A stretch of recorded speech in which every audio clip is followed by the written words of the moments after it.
This has also affected the economies across the world.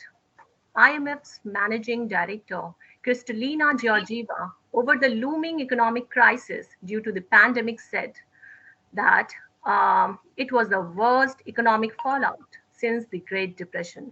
We thus need a thoughtful deliberation on such issues.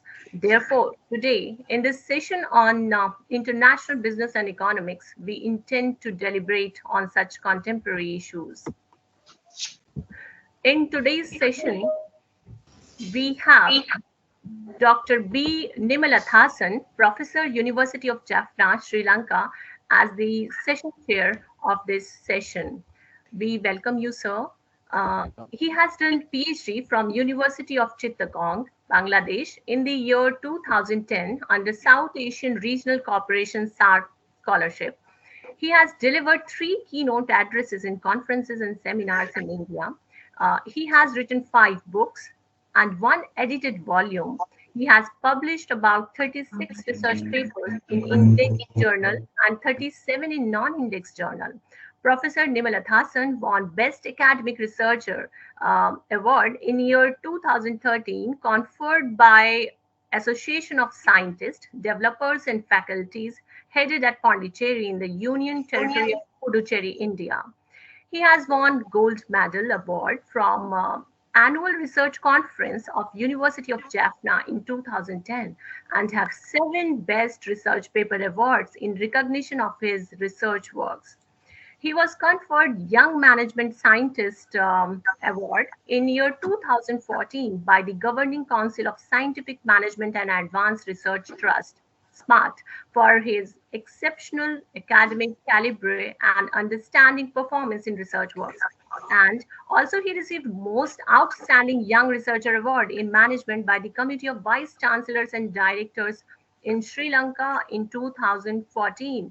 He has also evaluated more than 60 PhD theses and serving as foreign examiner abroad. We welcome you, sir. Welcome. We welcome you, sir. Our another session chair is Professor A.S. Ramanarayanan. Sir carries 32 years of rich experience. He is having 18 years of experience in industry and 14 years of experience in academics and research. He is the fellow member of Cost and Works Accountants of India, FCMA, and accredited as a management teacher by IMA as well. Sir has started his career in corporate from management trainee and reached up to chief manager corporate affairs. In academics, he joined as reader of GGIPU affiliated college and currently working in academic field as a professor of finance. His area of specialization is quantitative banking finance. We welcome you, sir. Also, for the thoughtful deliberation on today's session on international business and economics, we have with us Dr. Gunatilaka Tantrigama as a keynote speaker. Sir, we welcome you. Sir is a resourceful academic and practitioner. He has worked as a senior academic at government, semi-government, and private universities. He has done a lot of research publications and presentations in international conferences. He has been postgraduate research supervisor. He held academic administrative positions such as head of department and dean of faculty. He offered postgraduate consultancy services to various universities. He also held senior level positions in various public and corporate sector organizations in Sri Lanka and New Zealand. He has been providing consultancy services to a number of international bodies such as WHO, WTO, UNDP, World Bank, USAID, and NZAID. He runs an organization as the director based in New Zealand that specializes leadership training, research, and public awareness programs. Sir, may I have an opportunity to invite you, please, to deliver keynote address for this session? Okay, thank you very much for the introduction. Okay, I think everybody can hear me. Yes, sir. And can you see my slide, which I have on the background? Can you see my slide? Hello. Is it a Global Information and Business Strategy Conference? Yeah. Yes, we can see. Okay. Now, then everything is ready for to begin my speech, right? Yes, sir. I'm planning for about 20 minutes, but it might exceed my timing. I'm not sure. Okay. First of all, yeah. Okay. Kia ora. Kia ora is the traditional New Zealand welcome to words, which is from the Maori, who are indigenous people in New Zealand who came to New Zealand and inhabited about 1,000 years ago. So we still use it, kia ora, to welcome anything. It's called hi or kia ora, you are welcome, anything. I want to show this slide. This is the Wellington railway station where I live, and the Wellington is the capital city of New Zealand. And you may see that right-hand side, there is a statue. Yes. The statue is Mahatma Gandhi's statue. Yeah, Mahatma Gandhi, yeah. You may not surprise. He's a very respected personality in New Zealand. Okay, now I will tell briefly my plan, purpose of my talk. I will use one concept, useful concept in research to draw your attention. I will take an example from current environment of COVID-19 pandemic because it is very relevant. Everybody knows, no need of any explanations. And so I'm taking an example from the current environment, focusing on subjects of economics and business because it is the track. So before that, I will discuss my what I am planning to talk. I should thank everybody for attending this or listening to this keynote address, and also I will thank for inviting me for this conference, and especially the organizing committee and the Geetha Rattan International Business School. I know that Geetha Rattan Business School is a well-known and very popular business school in India, and as well as I think it's probably in South Asia. So it has got marvelous, wonderful team of professors, associate professors, and other academic staff, and also the professional staff, supporting professional staff, and very dedicated students population. So I'm very proud to be joining this conference, although I am living about 10,000 kilometers away. And so this is a great opportunity for me to share my knowledge and experience in research and academic career and professional career. So I will thank again for the participation, all the participants of this session. Okay, I will, I draw your attention to the concept in research and taking example from current environment of COVID-19 and focusing on subject of economics and business. Okay, what is the selected useful concept in research? Critical reasoning. Critical reasoning in research. You already know about this, what is critical reasoning, but I will elaborate on critical reasoning and significance of critical reasoning.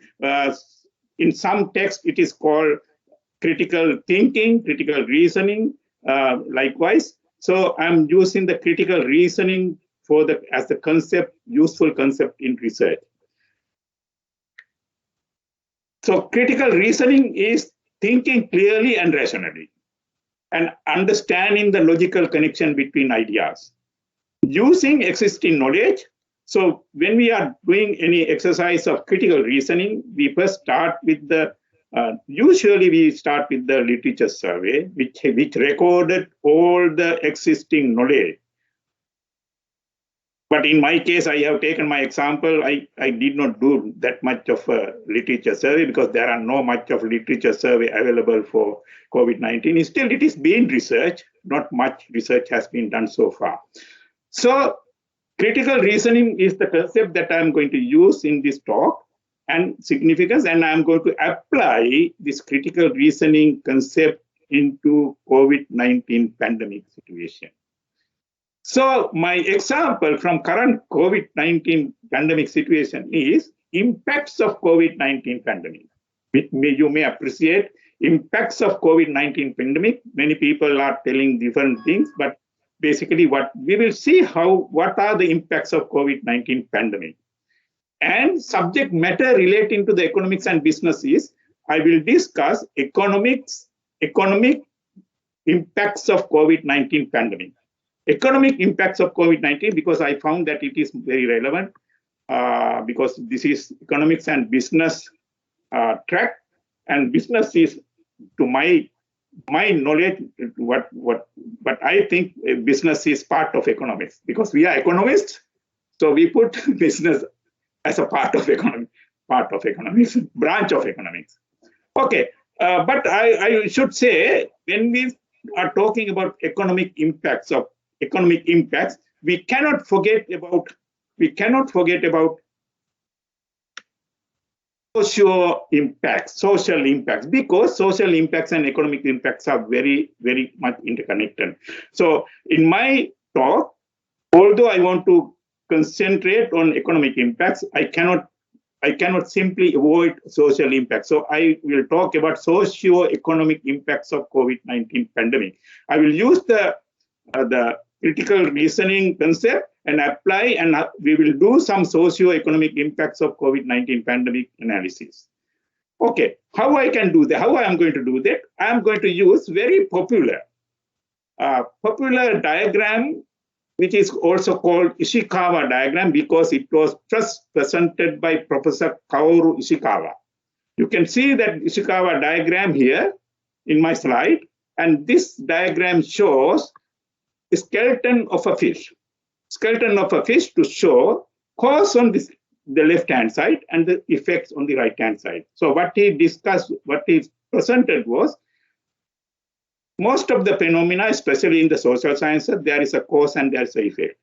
And in between, we can split many categories, so many factors or many variables in between. So we can put cause on one side, causes on the one side, and effect on the other side, and categories in the middle, above the spine and below the spine. This is the basic structure of the fishbone diagram. You probably might know already what is fishbone diagram, so I don't have to explain it further. But we are going to use that as a basis for this analysis. So how we are going to do this analysis? We need to categorize the impacts, because there are various impacts, as I said, socio-economic impacts and the environmental impacts, but we are concentrating on socio-economic impacts. So in order to consider socio-economic impacts, I have decided to use this diagram, which is the macroeconomic. When we teach macroeconomics courses, the first lecture we are doing is to introduce the circular flow diagram. Circular flow diagram is the circular flow of income and goods and services among different subsectors of the economy.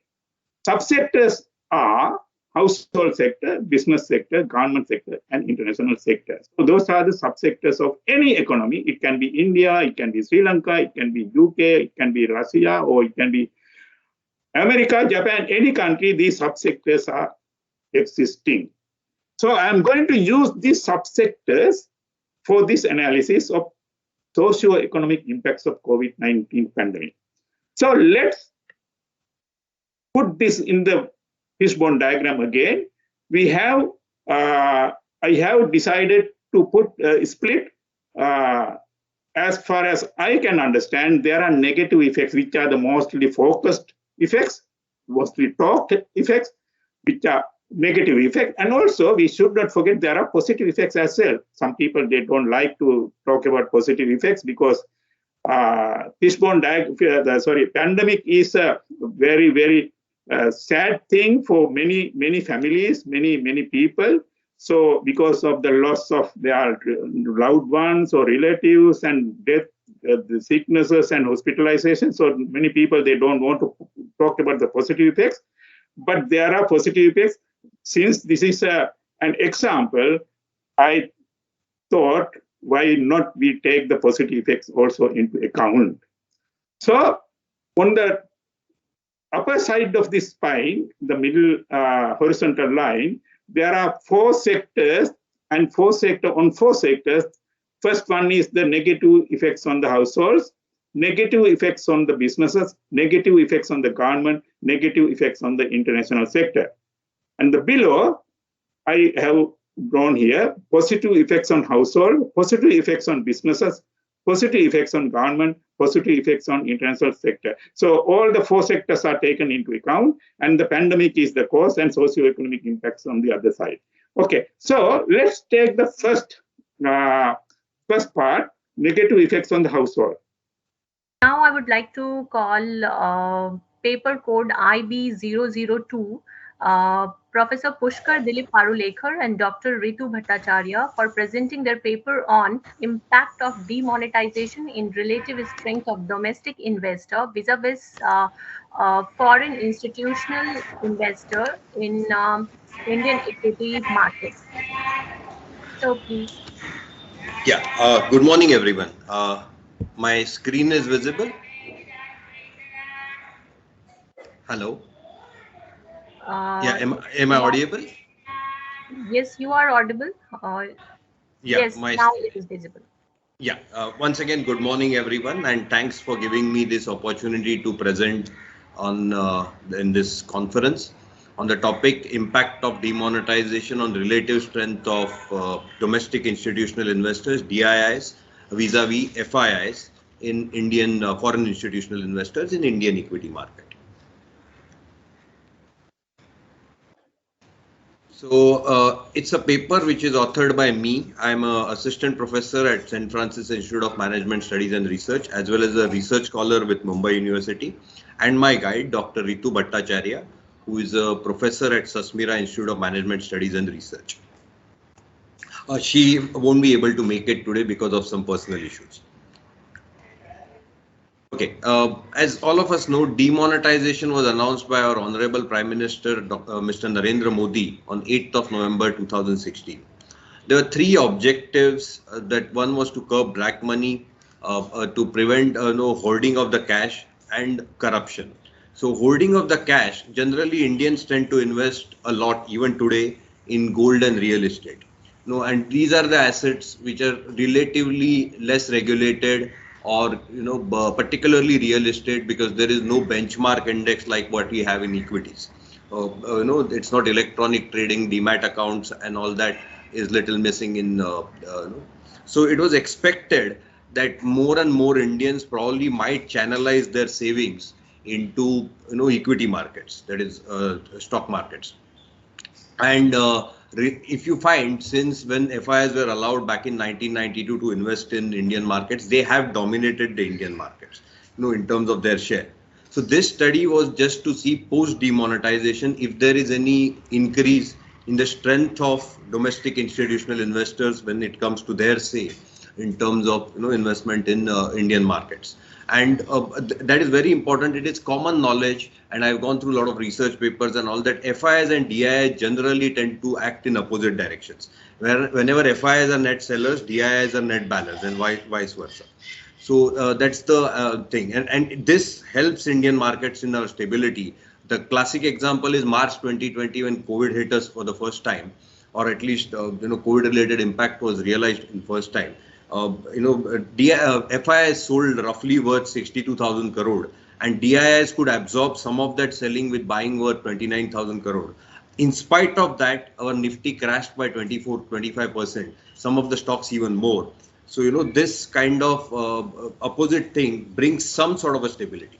So in this study, I have looked at gross purchase by FIIs vis-a-vis gross purchase by DIIs, gross sales by FIIs vis-a-vis gross sales by DIIs, as well as the multiple regression analysis to find the Nifty monthly returns as against the net investment made by these two major investors or participants in the market.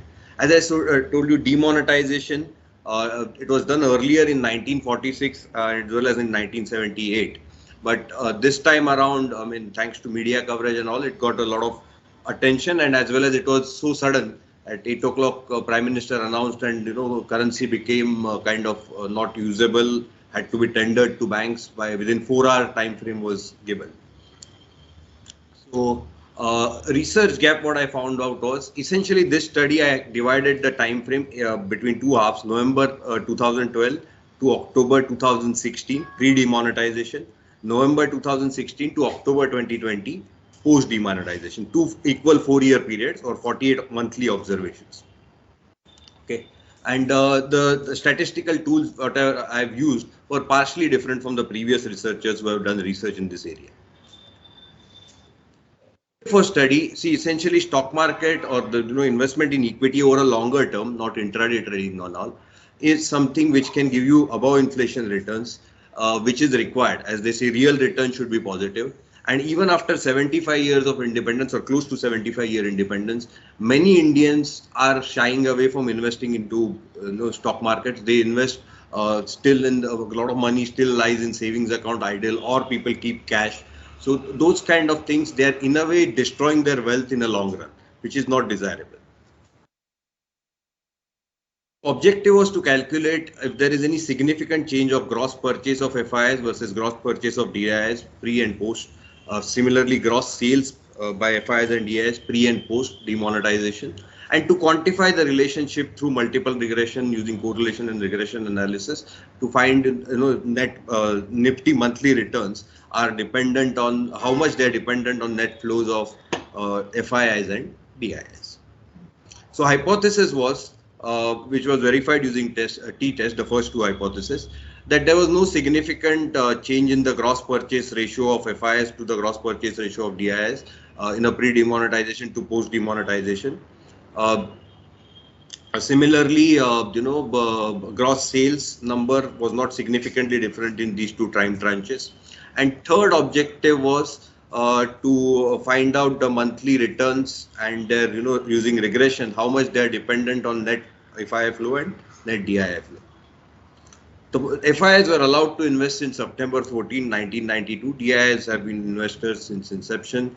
So there were research variables were gross purchase of FIIs divided by gross purchase of DIIs, gross sales of FIIs divided by gross sales of DIIs, nifty monthly returns, net FII flows, net DII flows. Last three were for the third objective.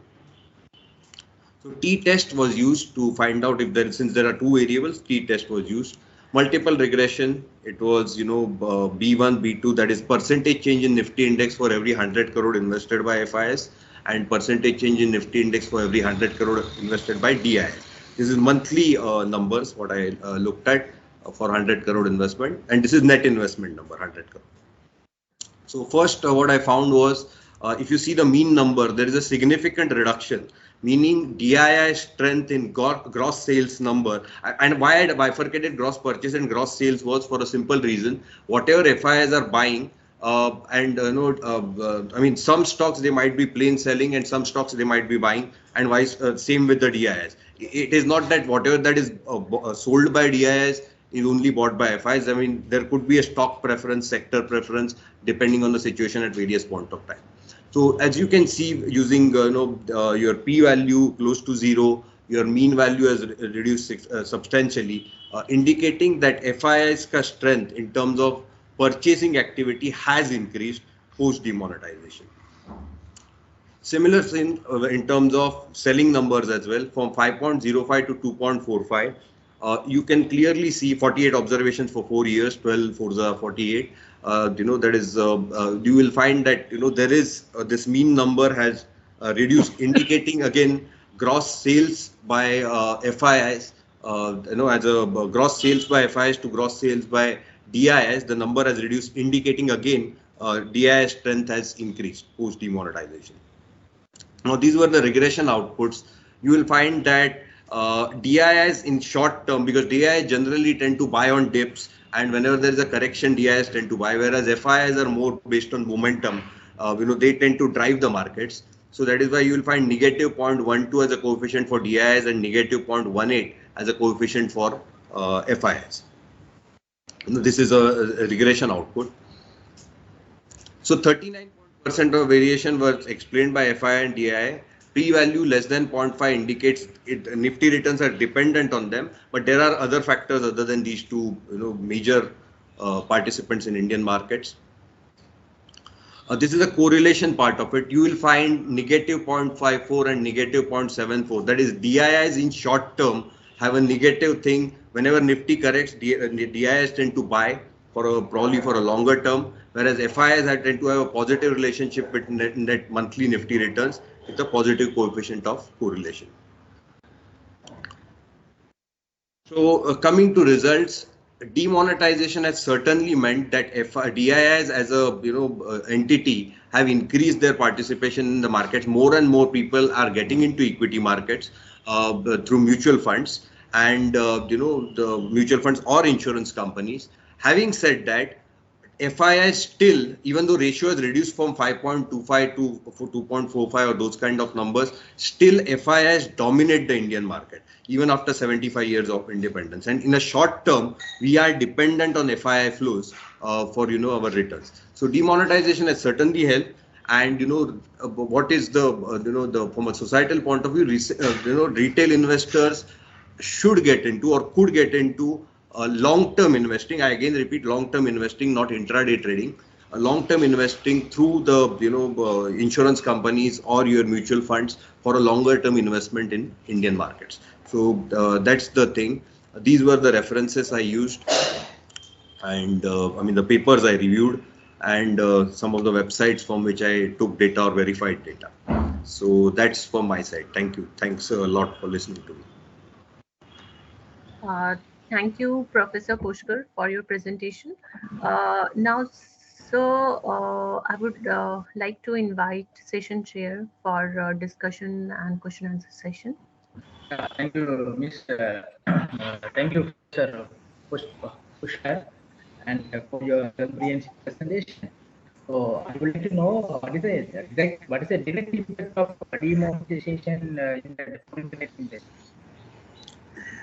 You are asking about the date, sir? 8 November 2016. So I took two tranches from November 2012 to October 2016, the first period, and November. There is that little limitation that 8 days of November we are not exactly into demonetization, but I still took that thing because I was looking at a monthly data, and larger part of the month was in post demonetization era. So that's why I took November 2016 to October 2020 as a post thing. Then actually, what was your population and sample? How do you collect your data from this population or sample? Essentially, I took data from I verified it from SEBI website, and I took it from Money Control regarding the investments or regarding the gross sales numbers. Monthly gross sales numbers by FIIs and DIIs for all these time frames. There are overall 96 observations divided into two halves of 48 each. Right. That's all. Then based on your findings, from your collection of data and reality of the research, what was there? I couldn't get your question, sir. I think that while you observed that demonetization, how this direct with the impact of foreign direct investment, you can say from the observations. While you are collecting the data, how was the thing? Whether it is realistic or what's the practice, managerial practice implications? Managerial implications from again, the predominant focus is on retail investors and common Indians. The thing is, managerial, they could start looking at stock market more favorably for a longer term investment. And Indian investors can put their money through the slide I showed in March 2020. If any of the retail investors would have bought or even started their SIPs, they would have probably doubled their money by now. Okay, and that is the thing, we as Indians, these are Indian companies, but sadly the benefit is getting to outside Indians and not the Indians. That is the thing. We need to trust our system, which is well regulated by SEBI. We have wonderful platforms, and there are many awareness programs and all which is happening, but still participation remains fairly low. That is the thing, and it is increasing, which is a good part. But we have a scope for and I will come again stress on that word, longer term investment, passive investment, not intraday trading or a short term gambling in FNO. Thank you. Thank you. Thank you, sir. Yeah, thanks. Thank you. Yeah. This session pertains to the marketing domain papers. As we all know the need and urgency to stay updated with the latest changes in technology, research, and teaching, it becomes imperative to attend and present at such events. With an aim to bring out quality research papers, we shall begin with this session. Now, I would like to introduce you all to the session chairs for today. First, we have Professor I.C. Gupta, sir. Sir is an educational consultant and former dean, Faculty of Business Administration, Devi Ahilya University, Indore. Sir began his teaching career in 1984 and has been a part of conducting training programs, research projects, and workshops. Sir has guided 15 research scholars and written several books throughout his career. Second, we have with us Professor Uma Gulati. Dr. Uma Gulati is presently working as Professor and Head of Department MBA and MBA International Business at Geeta-Rattan International Business School. She has completed her PhD from Jamia Millia Islamia University and also carries MPhil, MBA, PGDM and Diploma in Marketing, Advertising and Public Relations. She has experience of over 21 years in academics and 6 years in industry. She has many research publications featuring in various national and international journals and has presented papers in international and national conferences, including IITs and IIMs. She has chaired technical sessions at various conferences and has delivered lectures as an invited speaker to students at different institutes. She is the author of book Small Scale Enterprise, Phase of Formation to Phase of Growth and Development. Dr. Uma has received Best Faculty Award for the academic year 2014-15, 2015-16, 2017-18, and 2018-19 at Geeta-Rattan International Business School. With their vast experiences in teaching and research, both the session chair can guide the presenters to enrich their research journey. With plethora of information, individuals need to devise strategies as to how to manage such information. Moreover, the pandemic has shown us why we need to devise strategies to just survive in this cutthroat competition. So, to throw some light on this topic, we welcome the keynote speaker for the session, Professor Gurmeet Singh, Professor and Head, School of Business and Management, University of the South Pacific, Fiji. Professor Gurmeet Singh is Head of School of Business and Management at the University of the South Pacific. Professor Singh has also served as an Associate Dean in the Faculty of Business and Economics, the University of the South Pacific from 2009 to 2017. He has over 22 years of experience in teaching, research, consultancy, and executive training for industries. Sir, it is a pleasure to have you with us. We request you to deliver the keynote address. There could be relationship can be developed, which becomes our hypothesis, and then this hypothesis will be tested. So this conceptual framework is generally prepared in the research in a graphical format. Then left side there is X, there is a Y, then X is measured by 1, 2, 3, 4, 5, like image of the company. So image means the image of the company can be measured by 3, 4 variables. Positive attitude towards company, they are ready to pay more money for it, and so on and so forth.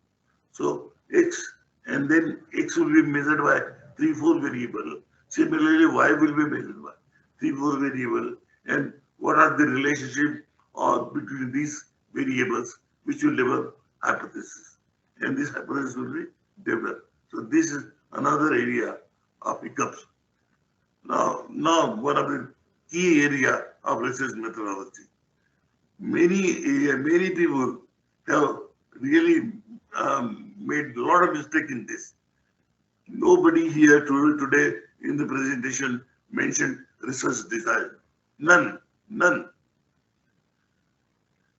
We know that there are 3 research designs: descriptive, exploratory, descriptive, causal.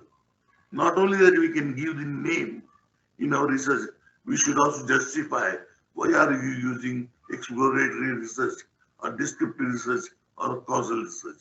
So that is the first part of research methodology, that you must explain the research design and why you choose that particular research design. Then each research design is a different method of data collection. Like if it is a descriptive research design, then we have observation method, then survey method, or what we call communication research method. Then if it is causal research, then we have experimental research method. So you should write research design and then research method. Generally 80% of the research are done which are of communication research method, what we call survey method. And only 2% research is done by observation research method, and remaining is done by experimental research method. And generally, it is pure science, they use experimental research method. Generally, of course, in social science also we use, but not much. So in social sciences, we use sample survey or communication research method. Now here, the problem, you say survey method, that's not correct. There are two types of survey. We may mention them clearly. That is sample survey or census survey. And why? What are the reasons for choosing sample survey or census survey? And once you have done this, the next point, which I find large number of PhD, even the PhD candidate do not write what is known as sampling plan. There are 7 variables in sampling plan, and all these variables must be described if you are using sample survey. This variable, say, known as what is called sampling plan. There are 7 variables. Number 1, define population, define sampling element, define sampling unit, define sample size, define sampling method, prepare a sampling frame, and decide sample collection method. Sample collection method is as important as deciding the sample size. So this is how we are going to prepare sampling plan. So large number of researchers do not mention sampling plan. They only mention, I'm doing survey 1,000 people. That's all. Beyond that, there is nothing. The research instrument. Now research instrument, there are mechanical instrument and there are instrument like questionnaire, which is commonly used in the questionnaire method. Is an instrument, is a questionnaire, and the questionnaire has a size, a content, and what type of question should be asked. All these are to be related.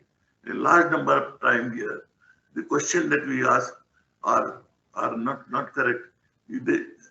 For example, one question says, what type of razor do you use? What type of razor do you use? Now, what do you mean by razor? Razor, is it वो उस तरह है या electric वाला है या blade वाला है, 2 ब्लेड वाला है, 3 ब्लेड वाला है? तो razor का कोई ambiguous word है. So many times we try to use questionnaire with an ambiguous word, unclear. Sometimes we are not able to answer this question because it requires a lot of calculation and so on and so forth. What is your income for the last 3 years after deduction of income tax? Now, who has all this information? People will write whatever they want to write. So when you decide, designing questionnaire is an art. It is not a science. More you design questionnaire, more you become expert at this. So one of the activity that should be given in the research workshop, that to design more and more questionnaire with the given problem. And then what are the analytical tools are used? We have parametric test and non-parametric test. Now where the parametric test should be used and where the non-parametric test is used. And there are many different types of parametric tests, and there are very non-parametric tests. And how do you choose? You to justify what you, madam just asked, that kinder, why not experiment correlation, why not this correlation? So you should have a reply for this. So whatever you write about the analytical tool, that is first is whether you are using parametric test or non-parametric test, and then if you are using parametric test, any of these tool which you are going to use, you must explain why you are going to use that. Here I would like to mention parametric test only can be used if your sampling method is probability sampling method, or what we call simple random sampling. If it is not used, then you should use non-parametric tests. And I rejected one of the PhD just because of that. That girl used parametric tests where her sampling method was non-probability. We hope that session will be fruitful and your next few hours will be productive and enjoyable. Now, I take this opportunity to introduce the House with the session chair, Dr. Ravinder Kumar, who is currently a professor, Department of Commerce and Business Studies, and Dean, Faculty of Social Sciences at Jamia Millia Islamia University, Delhi. Professor Ravinder Kumar is MCom with gold medal and hold his PhD in management. Formerly, he served as Head Department of Commerce and Business Studies, Director Dr. K.R. Narayana for Dalit and Minority Studies GMI, Director with Center for Comparative Religions and Civilizations GMI, Director for Center for Jawaharlal Nehru Studies GMI. He has been an editor at History and Society of South Asia, which is a SAGE publication. He is a member International Leadership Association with University of Maryland, USA. He has a very vast experience of 25 years in teaching and research at university level. He has produced 7 PhDs, written research papers for the journals of national and international repute, and also authored 7 hardcover books along with 3 ebooks. His interest areas are finance and legal aspects of business. Sir, we are privileged to have you here, sir. Now moving ahead, it's a time to introduce our second session chair, Dr. Vikas Gupta, who is presently working as a professor at Geeta Ratan International Business School, Delhi. Dr. Vikas Gupta is a doctorate in Commerce and Business Administrations from CCS University, Meerut. He is a member of ICAI, Delhi, and has over 20 years experience in academics. His interest area is finance and accounts. He has presented and published various research papers in national and international conferences and had chaired various technical sessions. 2 PhDs has been awarded under his guidance. Sir, thank you for gracing the session with your presence, sir. Thank you so much, Ms. Ruchi. Thank you, sir. Now today, we are also fortunate enough to have with us Professor Dr. Mohanlal Agarwal as a keynote speaker. Now introducing him to the gathering, Professor Dr. Mohan Agarwal is presently a president at Indo-Gulf Management Association. He is a recipient of the UAE Golden Visa for Research Excellence. He is a US Fulbright Fellow at Boston, EFMD Fellow at ESSEC Business School at Paris, and British Council Fellow at London. He is ranked among the 251 most fabulous global education leaders. Dr. Mohan, he is also a former professor at California State University. Dr. Mohan is an award-winning teacher, case researcher in marketing, innovations, service marketing, and customer relationship management. He has published about 80 articles, research papers, and cases in international journals, conferences, and forums. Dr. Mohan is an active corporate trainer with an association with clients such as Boss India, China, and Japan, Emirates, NBT Bank, Landmark UAE, Hatton National Bank in Sri Lanka, Tata Group, Birla Group, Reliance Group, NTPC, ONGC, GAIL, and 80 other client organizations in India, USA, China, Canada, Singapore, and UAE. He has also been recognized as the best professor of marketing in Asia by the World Education Forum. Sir, it's an honor to have you here, sir. Thank you, ma'am. Thank you very much. Grateful to you. Thank you, sir. So, without taking much time, now I would like to invite Professor Dr. Mohanlal Agarwal to kindly address the House with his incredible words of wisdom. Over to you, sir. Thank you very much, ma'am, and grateful to you for this opportunity. And indeed, gratified to hear about the college business school that you have. Clearly, you are doing a great job, and clearly, you are also catching the right kind of recognition from the regulatory authorities as well as students and research bodies. And I'm very grateful to you that you have given me this opportunity to be here today. My sincere apologies for this technical problem because I didn't receive the link, even though I had requested yesterday, and I was ready, as you can see. In fact, my previous event at the television channel ended at 12 o'clock, and immediately from there I came to this ready, but I didn't have how to reach. So my apologies to you. I even made a phone call, and that is how I got the link. So sincere apologies for that. uh, this is the finance forum. This is the finance track, which is the track of money, which is the track of monetary policy, which is also the track of how to make the society wealthier and create wealth for everyone. So what am I doing? A person who spends money, marketing person, the person who is hated by the finance people everywhere, because we are the people who ask for money every time. So if you see that there is a perennial conflict in any organization, it is always between the marketing and finance. So I have a feeling that the organizers of this conference have taken some kind of further retribution on me by calling me, inviting me to this particular track. But I'm very happy to be here because some very illustrious people are in this conference as a session chair as well as contributors. And I'm sure that there must be many more people who are presenting their papers, research work, research insights, and framework. So what should I talk about which can make sense here and which can also resonate with the theme that you have, which is absolutely wonderful. So I thought, let me talk about the fate, the mission, and the fate together in terms of two financial innovations that happened in this particular country.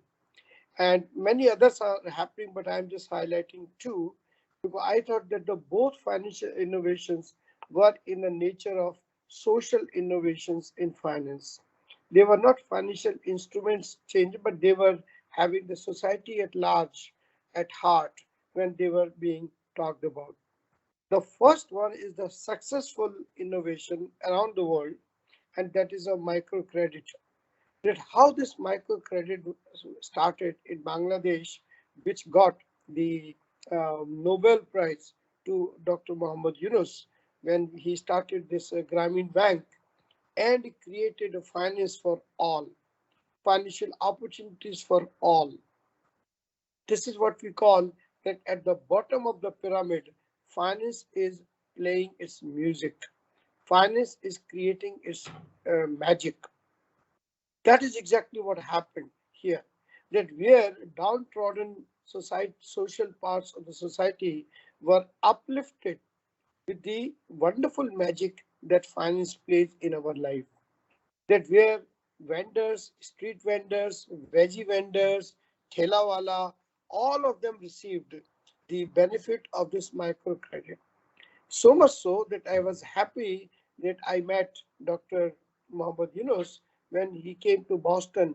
At that time, I was teaching in Boston, and we met at the Kennedy Center, where he was being honored by the Kennedy Center for his work that he had done.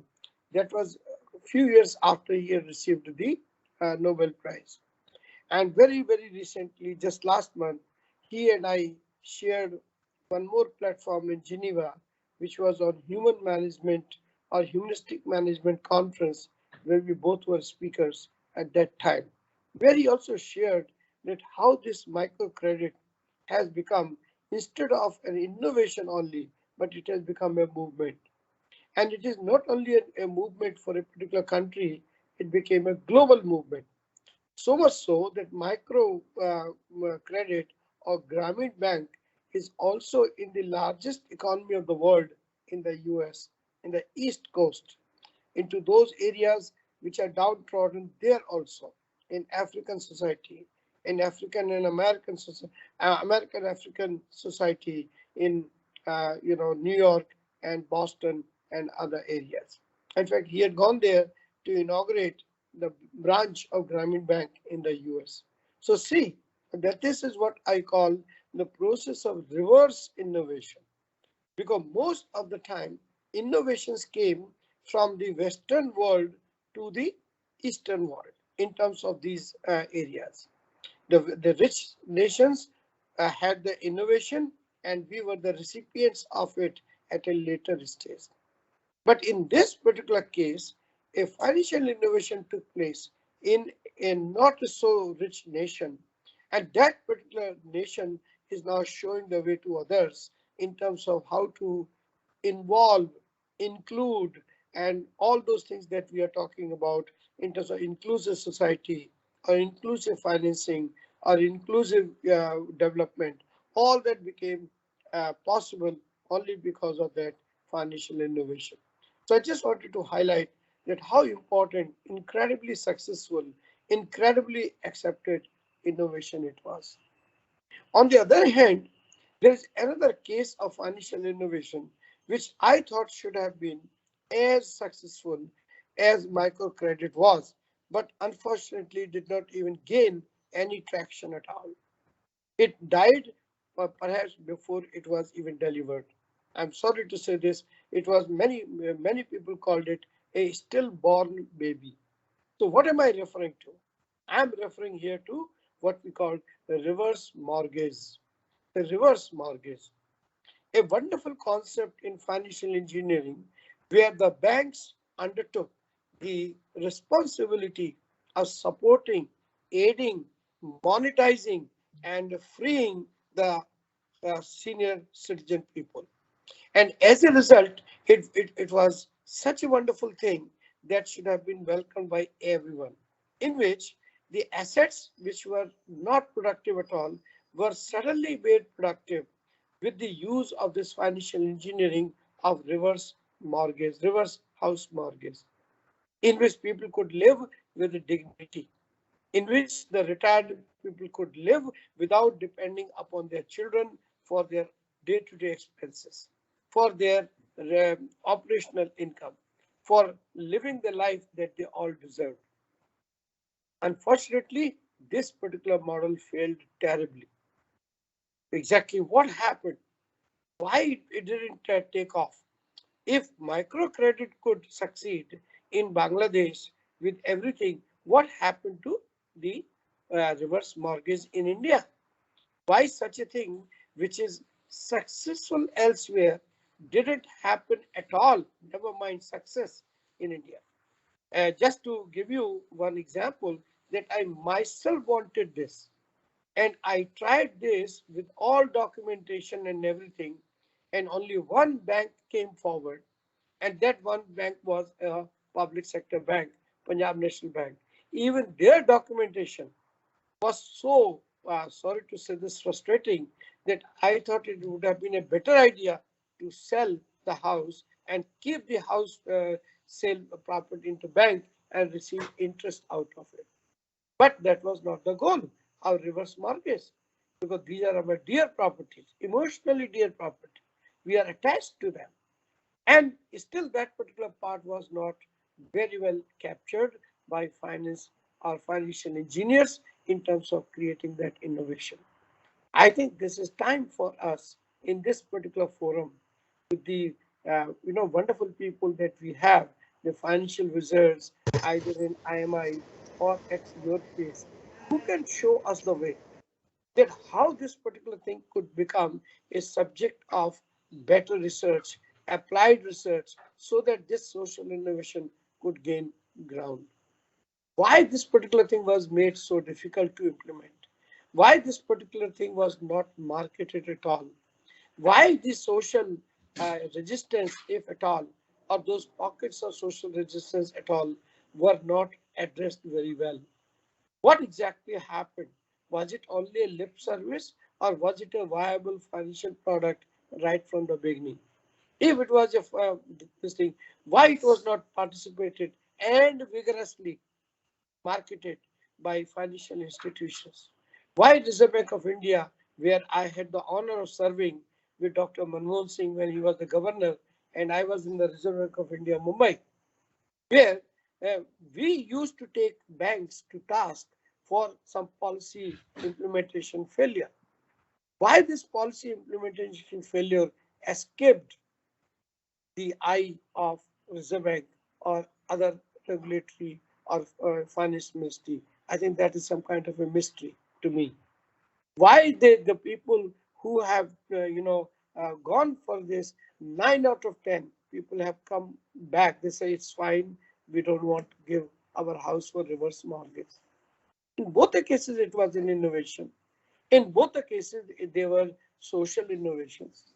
In the first case, one person alone could do it, Dr. Muhammad Yunus.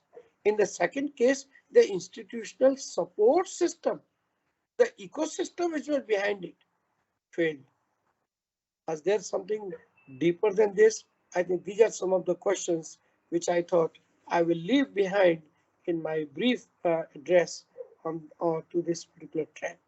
I do hope that the researchers and others would give due thought, due consideration, not only to this innovation, financial innovation, but other innovations also which have failed to take off. Why were they not? Why they? Of course, I understand that each and every product which is introduced doesn't have to be necessarily successful. I get that. Being a professor of marketing, I understand that. But I also understand that there should not be any shortage of intent behind it in terms of success. If this is something which is in the social or social goal or social welfare or social goodness, this was not a charity thing. It was a product, and that particular product had to be sold with the same vigor that you are selling car loan or house loan or any other consumer loan. So this is the thing that I would like to say to this august body, and would like to thank again the organizers for this opportunity. Thank you very much. Thank you, ma'am. Thank you so much, sir, for such an enlightening address. And it's a privilege to hear from you, sir. Thanks a lot. Thank you. So now, with the due permission of the session chair, may we start with the paper presentation? Yeah, Dr. Ruchi. Yes, please. Thank you. Yes, sir. Thank you. Thank you, sir. So proceeding with the presentation part. But before we begin with the presentation, let me brief the participants with the rules and judgment parameters. So the very first thing is time allocation for each presentation is 6 minutes, followed by 2 minutes question answer round.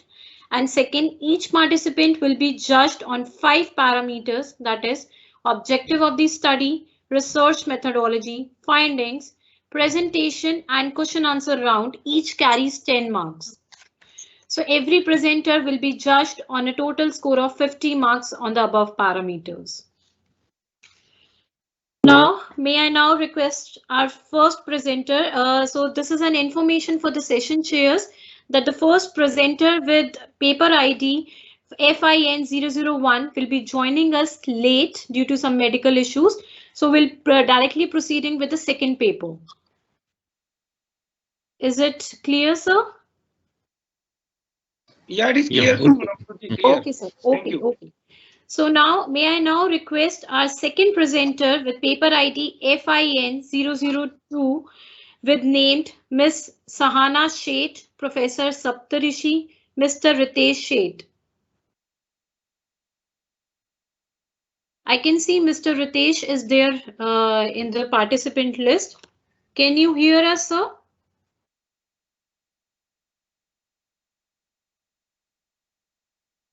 Mr. Ritesh, can you hear us?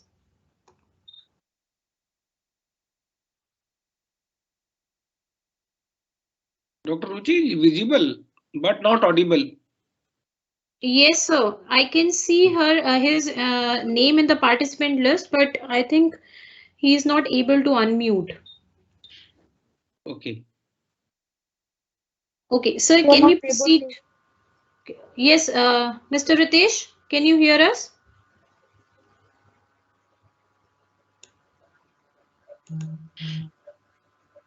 Okay. So meanwhile, we can check with Mr. Ritesh what's the problem with your mic. Yes, we can see him. Yeah, yeah. He is, I think, audible too. Yes, yes. Okay. Over to you, Mr. Ritesh.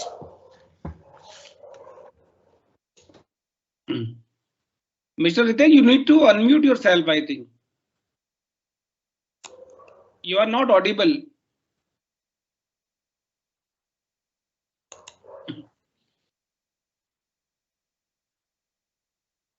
Mr. Ritesh, we can't hear you.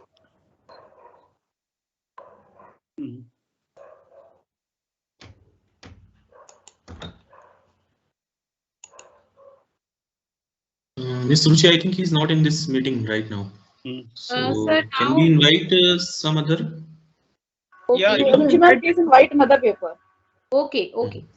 So the next paper is with paper ID FIN 003 with the author name Dr. Sankar Thapa. Dr. Sankar Thapa, can you hear us? Yes, he's there.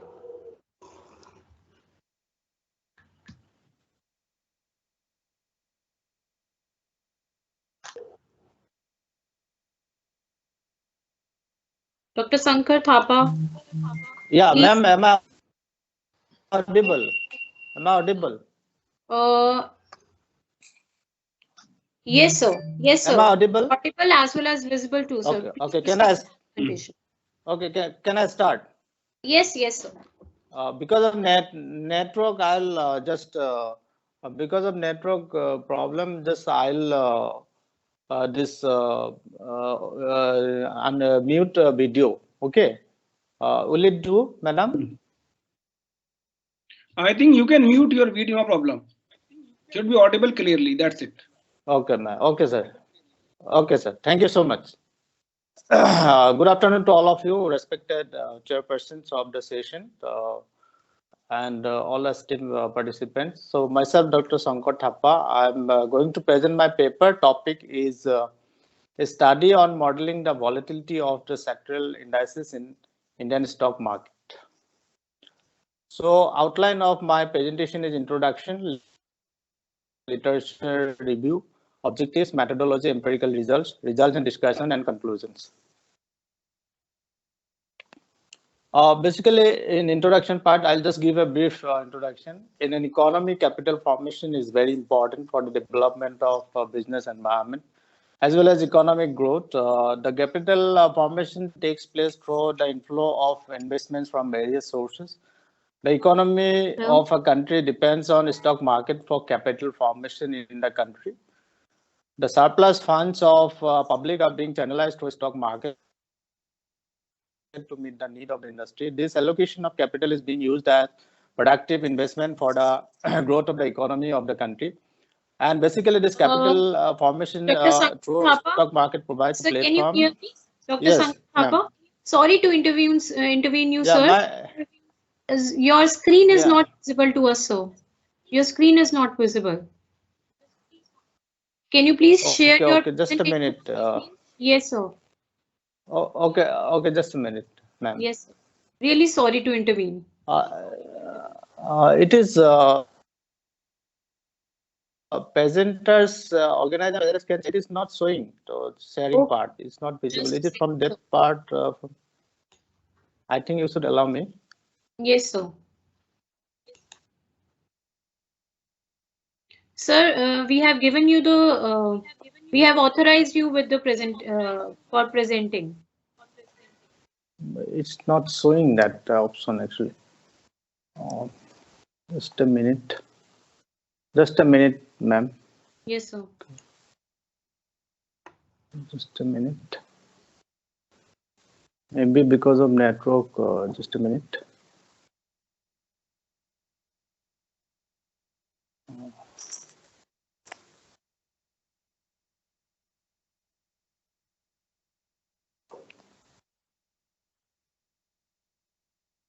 From here, I have to share, right?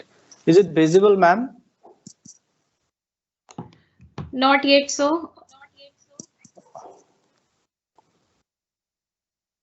Now it's visible, sir. You can continue. Please press F5 to make it a zoom view. Okay. Okay, ma'am. Is it okay now? Yes, sir. Yes, sir. Is it okay with the session shares also? Sir, is it okay? Yes, ma'am. It is visible. Okay. Okay. Thanks for the confirmation, sir. You can continue. Sorry for that. I'll start again. So my topic is a study on modeling the volatility of sectoral indices in Indian stock market. So my outline of my presentation is introduction, literature review, objectives, methodology, empirical results, and then results and discussions and conclusions. Introduction part. In an economy, capital formation is very important for the development of business environment in the country. And this capital formation takes place through the inflow of investment from various sources. And the capital, the economy of a country depends on stock market for capital formation in the country. Because the surplus fund of the public are being channelized to the stock market to meet the need of the industry. And this allocation of capital is being used for a productive investment, which results in the economic growth of the country. And this capital formation through stock market, it also provides a platform which gives a win-win situation to both the industry as well as investor. The investors find stock market as an alternative investment avenue, which might provide a highest return to them as compared to other investment avenues. So every stock market has its own index. The market index highlights the movements of stock prices, which helps in understanding the sentiments of the particular stock market. This paper has made an attempt to examine the volatility of sectoral indices of National Stock Exchange from April 2010 to March 2018. Literature review, I have not picked up all the literature review. Few literature review I would like to mention. Lemensek 2013 found in their study in Malaysia that symmetric and asymmetric GIBS model have different performances in different time periods. And Sharma and Khanna in 2013 examined the market behavior during the quarterly announcement period using BSE sectoral indices and BSE scientific benchmark from 2008 to 2011 and found the different indices had different types of causal relationship. Therefore, the sectoral indices had not any significant impact on the market benchmark. Then Mohandas and Renuka Devi did a study in 2013 on all BSE sectoral indices where they have found GIBS-11 model the best fit to model the volatility of the return series. And Bhanumati and Azagaya 2014 in their study using GIBS-M11 model found that there is a positive relationship between risk and return. So I have picked up just four and not picked up all because of time constraint in the presentation. Hope you'll excuse me for this. The next, it is the objective of my study. The objective is to check the stationarity of selected and National Stock Exchange sectoral indices to evaluate performance of selected NSE sectoral index returns to assess the extent of volatility of selected NSE sectoral indices.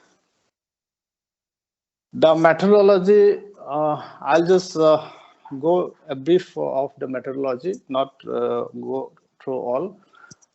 For this sample selection, 11 sectoral indices of NSE are selected from NSE for the objective of the study. This selected sector indices are NSE Auto, Banking, Energy, FMCG, Financial Services, Information Technology, Infrastructure, Media, Metal, Pharmaceutical, Realty Index, and NSE Nifty. And for the purpose of the time series analysis, daily closing prices of all the selected 11 sectoral indices are converted into daily return sheets using the following formula given below. So I'll not go details through the formulas. Then the sources of data. The study is purely based on secondary data. The data for daily closing prices of 11 sectoral indices are collected from the NSE official website and related literature published in the books, journal, etc. Study period is 2010 to 2018. The techniques for analysis, descriptive statistics have been used. A preliminary analysis is done using descriptive statistics to stat the properties of daily return series of the sectoral indices. Mean, standard deviation, skewness, kurtosis, and Jacob-Beda tests were computed and analyzed. The hypothesis for normal distribution, the series is normally distributed. That hypothesis has been taken. I'll not go through it. Then unit root test. Unit root test is being used to test the stationarity, which is related to our first objective. In order to test the stationarity of the series, augmented Dickey-Fowler test is carried out to conduct the unit root test. The testing for heteroscedasticity, it is important to check the presence of heteroscedasticity in the daily returns of the selected stock before applying the GIBS model. Autoregressive conditional heteroscedasticity Lagrange multiplier, which is in short form ARCH-LM, is used to test the evidence of heteroscedasticity in residual return series of the sectoral indices. For this, the residual return series are obtained by the following main equation, which is given below. Then GIBS 1-1 model. The objective of this paper is to, which is in the third objective, to assess the extent of volatility among sectoral indices of National Stock Exchange. For this purpose, GIBS technique is used to analyze the daily return series of the 11 sectoral indices of NSE. In the GIBS model, two equations have to be estimated. That is the mean equation and the conditional variance model. Now, these are the equations which have been used. I'll not go through details of this because of time constraint. Empirical result analysis. The results of the empirical analysis done on the sectoral indices, return series of all the indices, which the presence of arch effect has been shown by the plot of return series. The graph shows period of volatility, daily returns from 2010 to 2018 of the selected sectoral indices. The daily returns of all the selected 11 indices has an arch effect. In the graph, we can see all the daily return series are spiky. That is, there exists a high period of volatility, followed by high period of volatility, as well as a low period of volatility is followed by low period of volatility for a longer period. This means that previous day's prices has an impact on the today's prices. We see, okay, I'll show the graph just for that. This is the empirical analysis. Here, one is that it is a stationary, we can see from the graph, and spiky, we can see all this in the graphs. I'll just go through 2 or 3 graphs because all this is not possible. You can see the spike in the graphs of the sectoral indices. It is the auto index, and this is the bank index. And where we see that a period of high volatility is followed by the high volatility, and the period of low volatility is followed by a low volatility.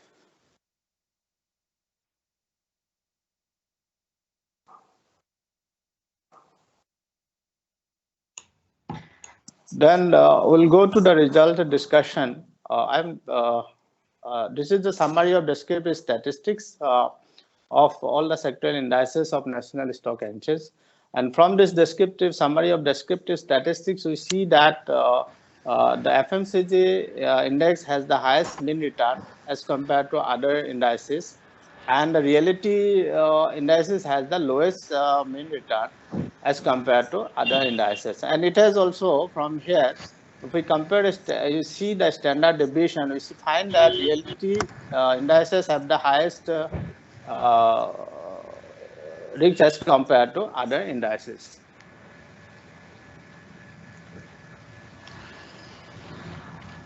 And the analysis is also proved that the leptocratic for sample index returns, it has been found that the kurtosis measures of return for all sample indices were higher than 3, and the skewness, if we see the skewness, all indices, it is they are having the negative sign. And the Jacobi statistics also calculated for the selected selected indices also revealed that the series are not normally distributed. Because if we see the probability value of Jacobi test, we find that it is significant. So we can reject the hypothesis of normality assumption. It clearly denotes that all the index returns were not normally distributed during the study period.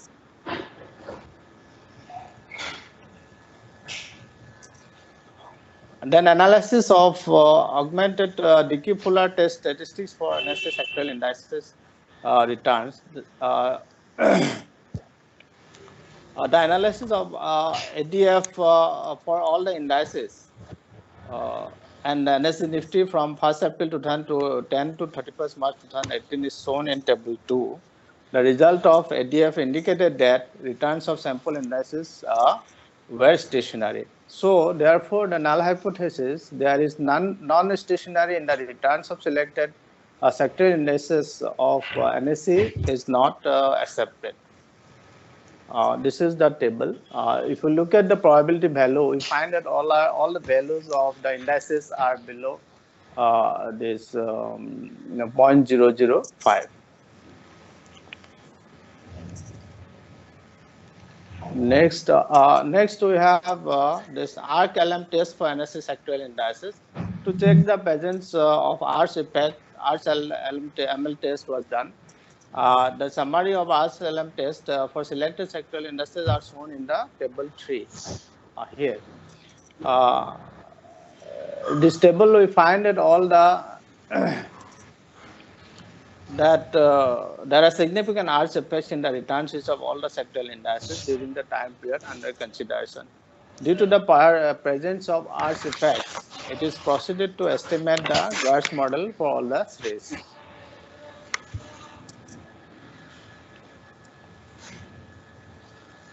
The result of GIBS model of all the sectoral indices are shown in this table. Table 4, all the coefficient of both mean equation and the variance equation are significant at 5% level. The model fit can also be inferred using the F and corresponding probability value. The residuals of the GIBS 1-1 model of these sectors does not exhibit arch effect, hence the null hypothesis, there is no arch effect, has been accepted. This has been tested through ARC-LM test and the results are being presented in the table 4. It is found that all the indices have the probability value greater than 0.05, which have been shown in the inference along with the F statistic. So, a probability value greater than 0.05. The sum of arts and GIBS coefficient is also asked for NSA-IT, which is less than 1. Yes, ma'am. Yes, ma'am. Sir, I request you please continue the presentation. Yeah. Just 1 minute. Just 1 minute. I can finish it. Okay. Yes. And one which indicates mean rewarding process. So, Akaike criterion, Schwarz criterion, and Hanan-Cohen criterion are lists for this model. And Darwin-Watson test value of all the sectoral indices lies nearer to 2. So, which indicates the absence of autocorrelation. This criteria had proved that GIBS 1-1 model is the best model in modeling the conditional variance of the NSE sectoral indices. So, this is the table I am showing this and conclusion. I'm coming to the conclusion. This paper has made an attempt for modeling the stock returns volatility of selected sectoral indices from NSE.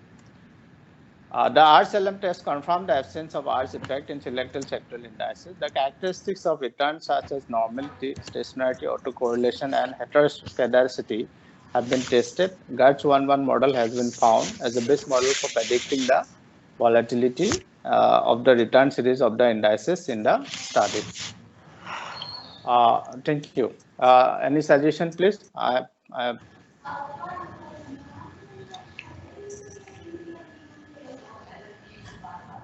Hello? Ma'am, I have Yes. completed. Any suggestion, please? Thank you, Dr. Thapa. Now the session is open to for the question answer round. Over to session chairs. So you may ask the questions.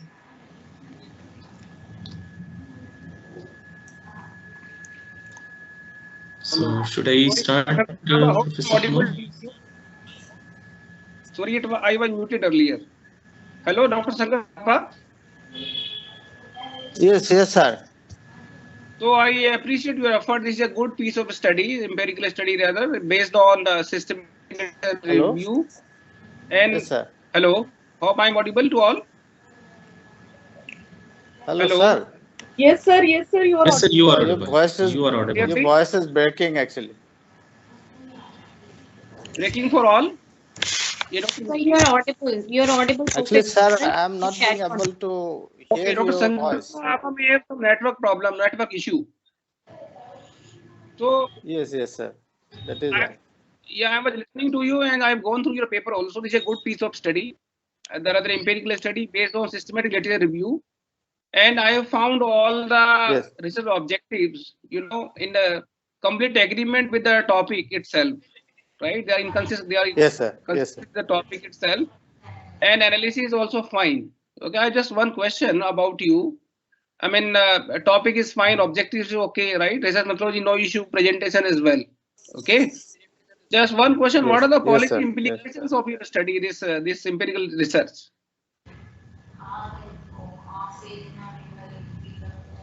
Hello. Hope I'm clear to you. Hello. Hope my query No, clear sir. to Actually, voice is breaking. That's policy implications. not sir. Actually, yes, sir. Okay. So, Mr. Thapa, the session chair is asking about the policy implication of your paper.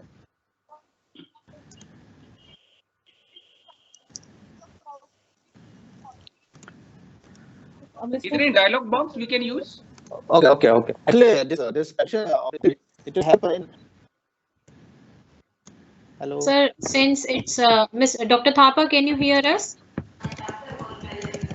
Some network issue on his part. Now. That's the thing. Otherwise, I have found his your voice is breaking actually. Very well. So you can share your answer on the chat also, sir. Okay. I'll try, sir. I'll try, ma'am. I'll try. Okay. No, but you are audible, Dr. Shankar Thapa. You are audible to us. Okay, sir. May I now? Okay. Yes, now please. I think a little clear it is. Yeah, okay. clear. So clear. Actually, policy implication. Yeah. It is policy. Yeah, policy prescription means you are asking about. I think policy related. How it is going to contribute, I think, if I am understanding whatever I have heard. Yes. Yeah, I think this prediction of the volatility, this will help in understanding, it will help the investors in how we can help them in understanding the volatility of the indices. And also this volatility, understanding of the volatility, it will help them in making the investment decision to which indices and which sector is more fruitful for them from their investment point of view. I think this way, this paper, this work will help the investors in making their better investment decision in the different sectors as well on the basis of the sectoral indices of NSE. All right. Thank you. Good able. So, any other questions from the audience? Sir. Thank you so much. Professor Vikas Gupa-Professor, some question if Sir, thank you so much. Professor Thapa, one or two observations are there from my side. One yes, is sir, because you took the data up to 2018, and yes, sir, we should take at least 2020 or even if it is possible 2021. Yes. Because 2 or 3 years back data we are using for this research paper. So my submission is please, if you can add some more years, say by 2020 or 2021, if you take, please. Yes, sir. Yes, definitely, and sir. I'll update the paper and work, including that this current year also. I'll see. And sir, one more observation is there. one more observation is because in the result, standard deviation and observed R squared value is on higher side in all the sectoral indices. So my suggestion is, if you can check the data or you can find more reliable value for the same. Sure, sir. I'll check it definitely. In both the ways, values are on higher side. Good afternoon, one and all. The topic for our presentation is modeling stock returns volatility during COVID-19, empirical evidence from the National Stock Exchange. Moving forward, as we all know, the global COVID-19 coronavirus pandemic, it originated in the Wuhan city of China, and it took the world by storm. You know, everyone has been affected by it. None of us has been spared. So the advent and spread of novel coronavirus, it impacted the entire world in an unparalleled manner, and because of which there was uncertainty in the markets around the world, and destabilizing effects were obviously felt because of the effect of global pandemics around the financial markets of the world. And even India, the emerging market of India, has not been spared from the same. So even over here we felt the impact of the pandemic and saw sharp instability as and when the impact of pandemic started to be felt by the people. Taking into consideration the same aspect, we started the impact of COVID-19 on Indian stock market exchange, primarily focusing upon National Stock Exchange. The study basically evaluated the impact of COVID-19 pandemic on the volatility of NSE indices, which is also one of our major objectives. We particularly focused upon several segments such as IT, automobiles, and NSE 50. For the very same purpose, daily stock market returns were used for the period from November 1, 2018 to December 2020. The criteria behind taking this paper was obviously that we took 1 year prior and 1 year after the advent of the pandemic, so we could study pre and post COVID effects. GACH model was primarily being used to study the impact of COVID or pandemic on the volatility of the indices. And our study revealed that volatility was primarily due to the shock in pre-COVID period, whereas volatility was found to be persistent in the post-COVID period. Further, volatility was particularly found to be decaying in the case of Nifty Auto and Nifty Index, while it was found to be exploding in the case of Nifty IT Index. The paper obviously has practical implications and managerial implications and can provide valuable insights into the stock market because the same can be used for framing macroeconomic policies.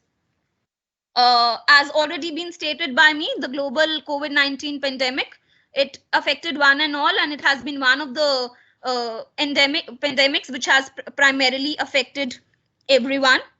And it has spared none. It has impacted every nook and corner of the economy, including banks, financial institutions, and stock market. So in an effort to combat the spread of COVID-19 pandemic, numerous nations around the world, they had taken various radical measures in order to curb the spread of the pandemic, right? Those measures, obviously, as we already are aware of, are imposing social distancing norms and keeping away from pointless travel to various other restrictions on gathering. It obviously had an effect on financial market as well, and combined with the already deteriorating investor confidence, it further pushed away the economic activities and worsened the asset quality. So because of the fear that arose because of the pandemic, the volatility was obviously, the stock markets were affected and instability and volatility was observed. While we come to our literature review, obviously there have been studies in the past that studied the effect of pandemics on the stock market indices, but particularly since obviously we started facing the advent of COVID since 2019, numerous researchers have taken in other countries of the world with respect to COVID-19. However, we specifically talk about India. There have been very few authors have studied the same and tried to uncover this aspect, while particularly focusing upon certain indices, NSE indices, and focusing upon IT, automobiles. So we thought it would be interesting to observe whether we also get similar results or not. As we come to the research methodology part, as has already been stated by me, one of our major objectives has been to analyze the impact of COVID-19 on volatility of NSE auto index. It has been to analyze the impact of COVID-19 on volatility of NSE IT index. And obviously, it had one of the major objectives has been to study the impact of COVID-19 on volatility of NSE 50. Taking into alignment the same objectives, hypotheses were prepared. So the null hypotheses respectively have been that whether COVID-19 affected the volatility of NSE COVID auto index, IT index, and NSE 50 index, while the alternative hypotheses respectively were that COVID-19 does not affect the volatility of NSE auto index, IT index, and NSE 50 index respectively. For the very same purpose, for the purpose of the study, we adopted various statistical tools in order to, basically provide empirical evidences for our same research. So for the same method, unit root tests have been used to study stationarity. So in this study, we basically primarily used augmented Dicker-Fuller test, ADF test, fill-in pair-up test, and KPSS test for testing unit roots. And the data used in this study has been taken from BSE Nifty returns, comprising of 513 daily returns. As already been stated by me, the data has been taken from 2018 to 2020, December 2020. That is 1 year before and after the advent of the pandemic. So for the same purpose, we adopted the model of Gauge in order to study our model, right, by dividing the data into two parts, that is pre-crisis period and post-crisis period. Before applying the Gauge model to study the volatility in both the periods, we studied the presence of conditional heteroscedasticity, and for that we studied the arch effect. Further on, Ms. Kavita would be taking from here on. She will shed more light on analysis and interpretation part. Okay, thank you, Ms. Jyoti. Now, I'm Dr. Kavita. I'll be proceeding with the analysis part of our research. So here we use the Gauge test. For applying the Gauge test, we first of all analyze the stationarity property of our data series. And for testing the stationarity property, primarily we use the augmented Dickey-Fuller unit root test. Philip Perrin test was also being used, and KPSS test was used to confirm the results of stationarity test. Next slide. So in case of augmented the unit root test, the null hypothesis is that the data series is non-stationary. As we can see from the values, both in the case of augmented Dickey-Fuller unit root test and in the case of Philip Perrin test, the p values are less than 0.05.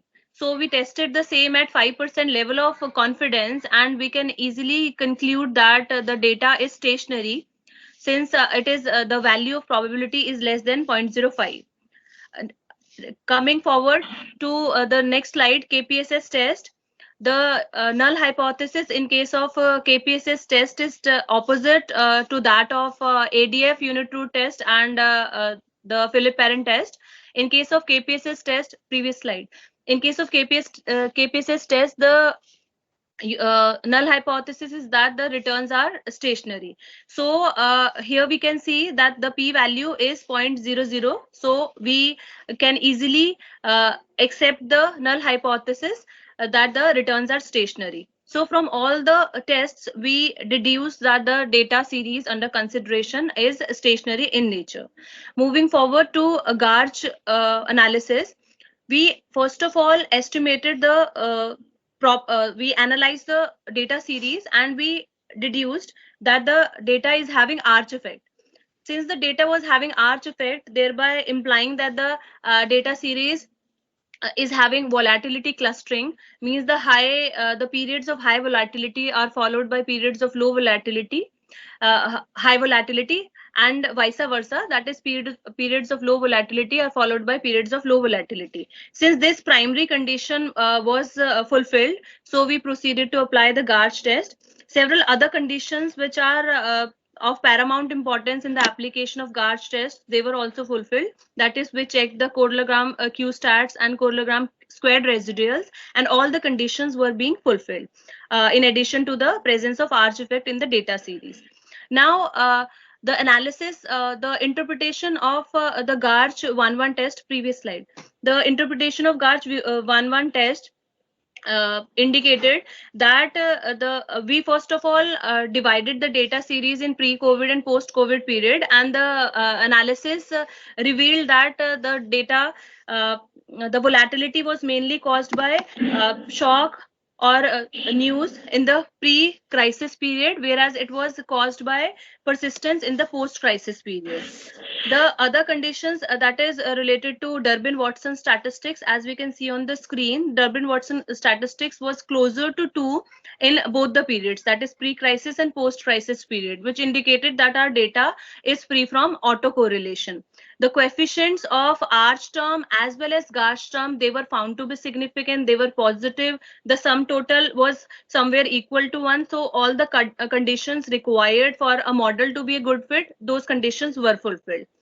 I'm Pratibha Gupta, PhD research scholar, Punjab Engineering College, with my supervisor, Dr. Sanjeev Gupta from the same institute. I would like to express my gratitude towards the panelists, organizers, and conveners of this conference for providing me the opportunity to present my research work in this conference.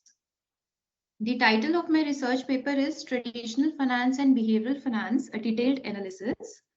It starts with the concept of finance, for which the base has been studied or derived from the classical theories given by many writers, one of them being the Scottish and economist Adam Smith. In this paper, we would be focusing on traditional behavioral concept of finance, its evolution, factors affecting them, and the risk associated with these.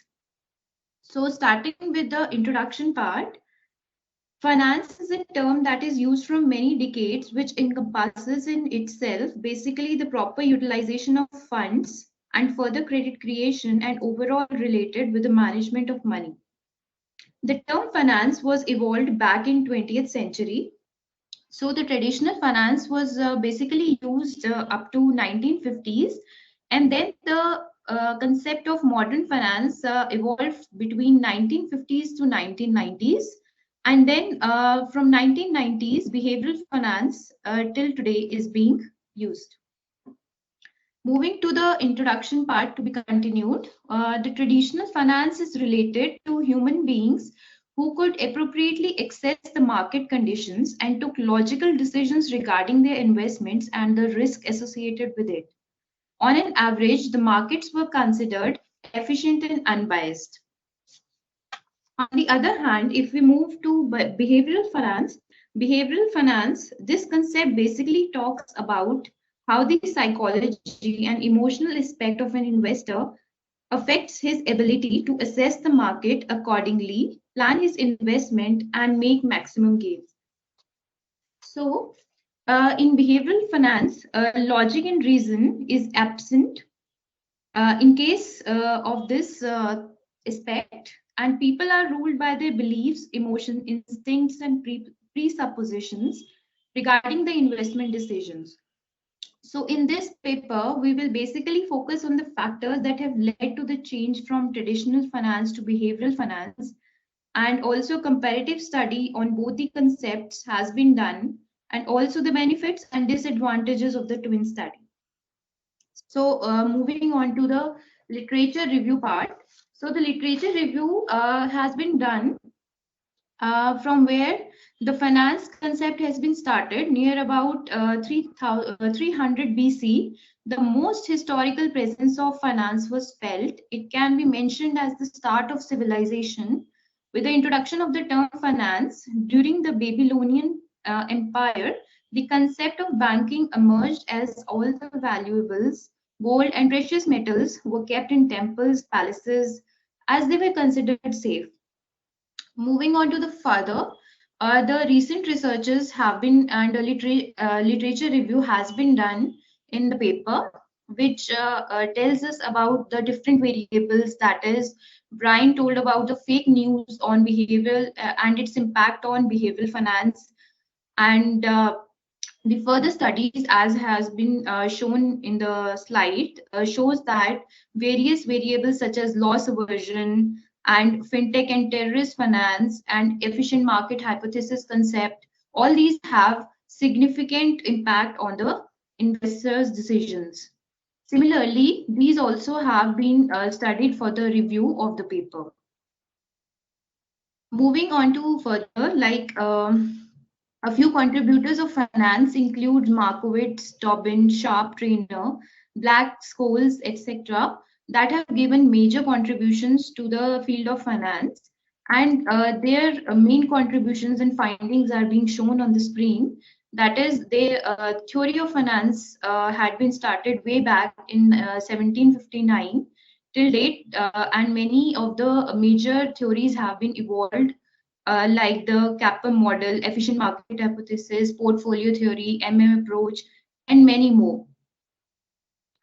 So moving on to the objectives of the study. So the objectives of the study were to perform a comparative study on traditional finance and behavioral finance, to analyze the variables and factors affecting behavioral finance, and to determine the risk perspective of both traditional finance and behavioral finance.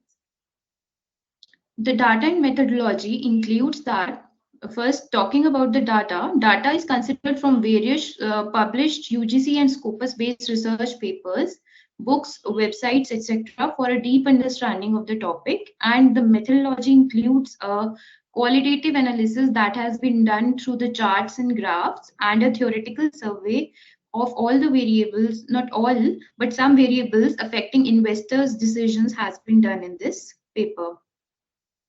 So the findings of the study indicate that traditional finance and the risk perspective, that is standard deviation, shows the risk and return, and they have a increasing relationship, that is a positive relationship, which shows that a graph is an increasing graph from downward to upwards, which shows that low risk shows low potential returns and high risk shows high potential returns. Moving on to the behavioral finance perspective, which shows negative relation between the perceived risk and expected risk. Perceived risk is the risk that is based on the behavior of an investor, which shows that lower perceived risk gives higher expected return, and higher perceived risk gives lower expected returns. These were some of the findings from the research being done.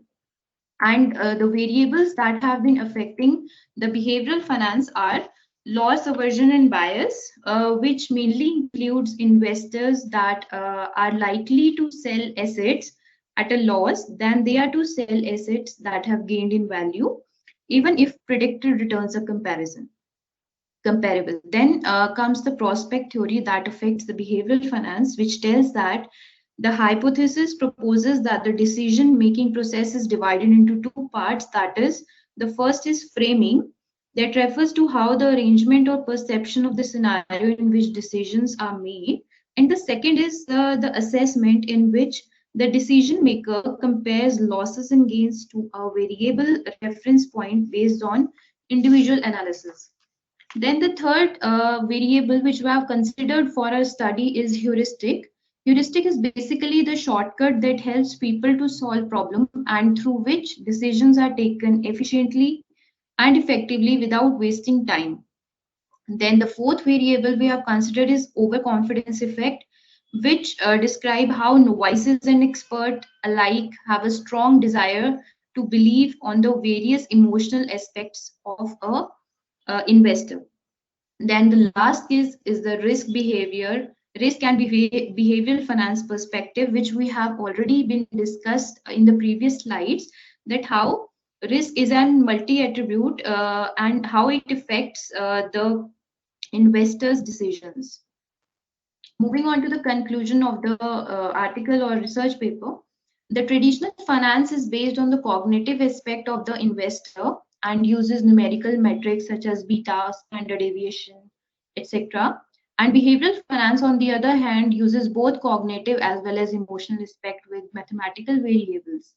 Risk is also associated with both the concepts as we have discussed, that is the standard deviation and the perceived risk. And to get an optimized return, the investor should use a blend of both traditional and behavioral finance. Thank you. Any questions and suggestions are welcomed. Thank you, ma'am. Over to you, sir. Ravinder, sir. Yeah, thank you, Mr. Chi. So, just one observation. Hello. Yes, sir. Hope I am audible to the presenter. Hello. Yes, sir. Okay, all right. Thank you. So just I've just gone through your paper. That's fine. Okay, and the entire presentation. Okay. Thank you, sir. You compared this behavioral finance and the traditional finance. Yes, sir. And presented the facts. So just your study just confined to some review of literature or some studies, right? That's it. No, sir, it's not just. I have gone through many papers of UGC and focus-based papers, and from that I have taken out findings like the variables which affect the investor decision directly, and also I've studied the risk perspective, that how risk is associated with both traditional finance and behavioral finance. That's it. Your paper is confined to identify research gap, identifying research gap. That's it, now. Yes, you are sir. able to identify research gaps, what they have done. Yes, sir. Okay. So it's just a survey like a thing. Okay. Yes, sir. It's That's an article, it. That's my basically. only observation. Fine. Okay. Thank you. Over to you, Professor Vikas. Then I would like to leave, as I told you earlier. Okay, sir. Because Thank you so much. Yeah. Thank you so much, sir, for gracing this event. And we are very grateful to you, sir, for joining this session as a session chair. Okay, sir. Thank you so much. Thank you, Mr. Ruchi. Thank you all. Thank you so much, sir, for joining. Congratulations all of to all the presenters, and organizers of this international finance on global information and global network information strategies. Thank you so much. Take care. All the best. Thank you. Thank you, Ms. Pratibha. It was nice presentation, but as sir was saying about, it was a journal, but in the same manner, my observation is please add some more information, add some data for giving a rich look for your research paper. Okay? Sure, sir. So, sure, sir. Thank you so much. Thank you, sir. Thank you, sir, for the valuable feedback. So my next presenter is with paper ID FIN011 and author name is Ms. Bhavna. Ms. Bhavna, are you there? Ms. Bhavna? She's again not there, I guess. Ms. Bhavna, can you hear us? We can invite some other person. She's not answering. Yes, sir. So is Miss Ambika is there? Paper number FIN014. Miss Ambika? Yes. Yes, ma'am. Okay. Shall we proceed with your presentation, ma'am? Yes, ma'am. Okay. Ma'am, please, can you permit me for screen share? Yes, ma'am. Just a second, ma'am. I have made her presenter. Ma'am, please start. Okay. So, sir, the paper number is FIN014.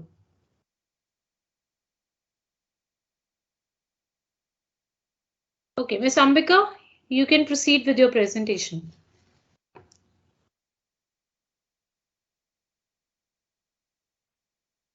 Ma'am, my co-author Shubha will be presenting now. Further, I will continue.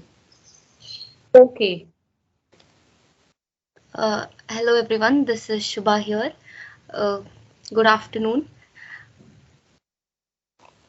Can we like a slideshow? Can we start the slideshow? Okay, so our paper is titled A Comparative Study on Equity Mutual Fund with special reference to SBI Mutual Fund and HDFC Mutual Fund. So to start, basically what is a mutual fund or like introduction to the study. Mutual fund is like a investment vehicle, and usually when we say mutual funds, people perceive that it is like it's like a it is perceived that to be competing with traditional instruments like equity shares or debentures or bonds, but in reality that's not the case. So when one invests in these instruments, it is like investing through mutual funds, and it can be said that through investment in mutual fund, an investor gets access to equities, bonds, money markets and instruments or other securities that may otherwise be unavailable to them, and they can avail to these professional fund management services offered by an asset management company. And the primary role of mutual fund is to help investors in earning an income or building their wealth by investing in the opportunities available in the securities market. And mutual funds can be divided into many categories. They can be divided by structure and by investment objectives, and they can be like either open-ended or closed-ended. Like the open-ended means they have an option of entering and exiting the market as their own wish, and closed-ended is the exact opposite of that. In this paper, we are mostly dealing with the equity investment in mutual fund by investment objective, that is the equity part. And as you can see, there are many advantages, disadvantages of mutual funds like diversification, easy access, professional management and investment by regulatory comfort, which are the advantages, and fluctuating returns and no control over the cost can be one of the biggest disadvantages of mutual funds. And the key constituents of mutual funds can be the sponsors, the board of trustees, the mutual fund trust and asset management company, and the custodian, obviously. Also, these bonds exhibit similar characteristics of debt securities with an added advantage to both the parties. However, the secondary market for this instrument barely exists. The yield analysis also helps us to draw the attention to the portfolio managers and the investors to perceive these bonds as an investment avenues and to help develop the secondary market from the wide spectrum. Thank you so much. Thank you, ma'am. Thank you for your presentation. Over to Vikas. Dr. Lalita, it was nice presentation. Thank you, you covered beautifully about masala bonds, but as we know, in Indian context, popularity is not very much about this type of bond, and companies are struggling for raising money through these types of bonds, so which we are seeing from last so many years. But I would just like to add, yeah, please. That because of this increasing popularity and the issuance of masala bonds is now done through automatic route rather than the previous route which was available. That's what I said. And to be very truthful, the purpose of putting this masala bonds on the platform like this was to let people read about it. And the literature had been quite thin in this area because it was hardly the working papers were available. People are not very much aware about these types of investment avenues, and they invest in routine types of investments. Say in Indian context, say mutual funds are there, commodity market is there, like this. Okay, thank you so much. Thank you so much, sir. Thanks. Thank you, sir and ma'am. So moving to our last presenter, a final call for Ms. Bhavna.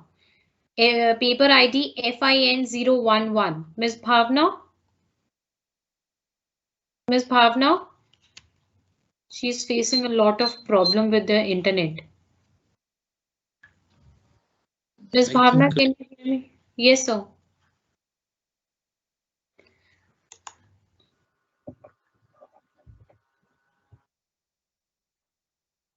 Ms. Bhavna? Sir, meanwhile, she's responding. Please take a note that paper number FIN01 is in absentia. Paper number FIN01 is in absentia. So we are left with the last presentation of Ms. Bhavna with paper number FIN011. If she responds. Actually, she's writing in the chat that she wants to give her presentation, but somehow she is not able to present it. Any more participant is there or? Sir, actually the problem is with Miss Bhavna only. So what can we do? Please suggest. We can consider her paper in absentia, or even we can consider, because she is there, so we can consider as a presenter. We can consider in that manner. Okay. In both ways we can plan. So later on we can discuss about this. If she is not, you can say internet problem is there and she is not in a position to join. Yes, sir. Yes, sir. So with this, sir, we are at the end of the presentations. So I would like to extend my thanks to all the presenters for making this session so interactive and knowledgeable. And also my sincere thanks to the session chairs, Professor Ravinder Kumar in absentia and Professor Vikas Gupta for sharing his valuable feedback and suggestions with all the participants. Thank you so much, sir. And now I would like to request everyone to switch on their cameras with a smiling face for a virtual click. Everyone, please come on the camera. I request everyone to please switch on the camera with a smiling face for a virtual click.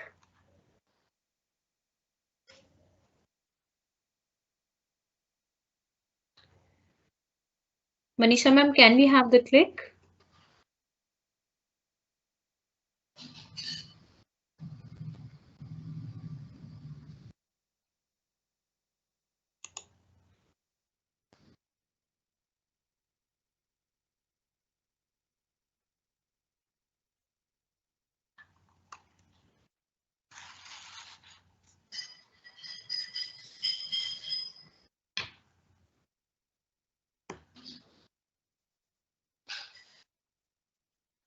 Is it done? Okay. Thanks for the confirmation, ma'am. Thank you so much. So now we are moving towards the end of the session, and I would like to request the presenters to attend the valedictory sessions scheduled on 16 January, 3 p.m. onwards, and will be announcing the best paper award in that. The link for the same has already been shared on the chat, so kindly check and please join. Looking forward to your kind presence. Thank you everyone for joining us. Thanks a lot.